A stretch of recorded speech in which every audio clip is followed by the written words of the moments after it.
प्रश्न नंबर 181 माननीय मुख्यमंत्री तरफ अधिकार प्राप्त पूर्त और आईन मंत्री। माननीय बाचस्पति महोदय, माननीय प्रश्नकर्ता जो थिला तांकर जे नर्ला अंचल एक नूतन सब ट्रेजेरी प्रतिष्ठा कथा से तार वास्तव में जो जगार गोटे क्राइटेरिया उपरे बेस करके कौन जगह सब ट्रेजेरी प्रतिष्ठा करा जाए। जदि पूर्णकालीन सब ट्रेजेरी कौन जगह प्रतिष्ठा करिवार हेले सेठी साधारण भाव में 15,000 संख्यार बिल और चालाण कारबार होथिबार आवश्यकता अछि। समान भाव में जोठी गोटे आंशिक कालीन सब ट्रेजेरी खोला जाए सेठी 8,000 बिल बिल एवं चालाण कारबार होतिले सेठी आंशिक कालीन एक सब ट्रेजेरी खोलिबार व्यवस्था अछि। ये दुईटी क्राइटेरिया को नेकी विभिन्न जगह ट्रेजेरी गुड़ी को खोला जाए। एतिरे किंतु वास्तव में जो कथा जो प्रश्न अच्छी से कलाहांडी जिलार नर्ला अंचल रे जो आवश्यकता कथा कहिसंती से कलाहांडी जिलार नर्ला अंचल ए मानदंड को पूरण करूना कहीं 24-25 मसीह मात्र 1260 टी बिल चालाण कारबार होती एवं 25-26 ए पर्यंत मात्र 1225 टी चालाण एवं बिल कारबार सेठी होती। से दृष्टिकोण नर्ला अंचल रे ए सब ट्रेजेरी प्रतिष्ठा करिवार वर्तमान सुधा कौन प्रकार आवश्यकता नथिला भली लगुच। से दृष्टिकोण से कौन प्रकार विचार करा जाय नाही।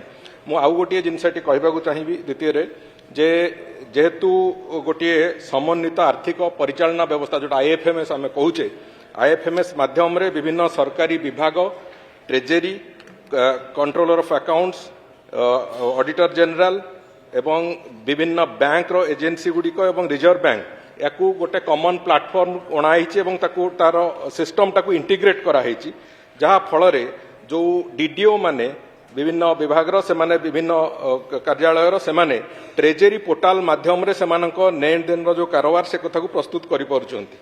ए जो प्रक्रिया रे ई भाउचर सिस्टम कारणरू उठाण वितरण पई कौन प्रकार डीडीओ मानकू किंबा तांकर प्रतिनिधि भाव में ट्रेजेरी सरकार को ट्रेजेरी को जीवार आवश्यकता पड़ूना। से दृष्टिकोण आउ गोटे भी से एडवांटेज होती जे आमर जो मंथली अकाउंट्स सरकार ताकू भी आमे महालेखाकार को ऑनलाइन माध्यम रे दबार संभावना हो पारुची। तेणुक ये गोटे इंटीग्रेटेड सिस्टम कारणरू आईएफएमएस रो इम्प्लीमेंटेशन रे हमको बहुत सुविधा होची जो कि उठाण वितरण पई कौन प्रकार जाकि फिजिकल प्रेजेंस रो आवश्यकता पड़ुनी। एपरिक जो तृतीय जो पेंशन भोगी माने बाचस्पति महोदय अछंती सेमानंकर प्रति मास को कोषागार आवश्यकता आसीबा आवश्यकता पड़ुना एवं कोषागार अधिकारी माने सेमानंकर पेंशन अमाउंट को सीधासलख भाव में बैंक को ट्रांसफर कर दे पारुचंती।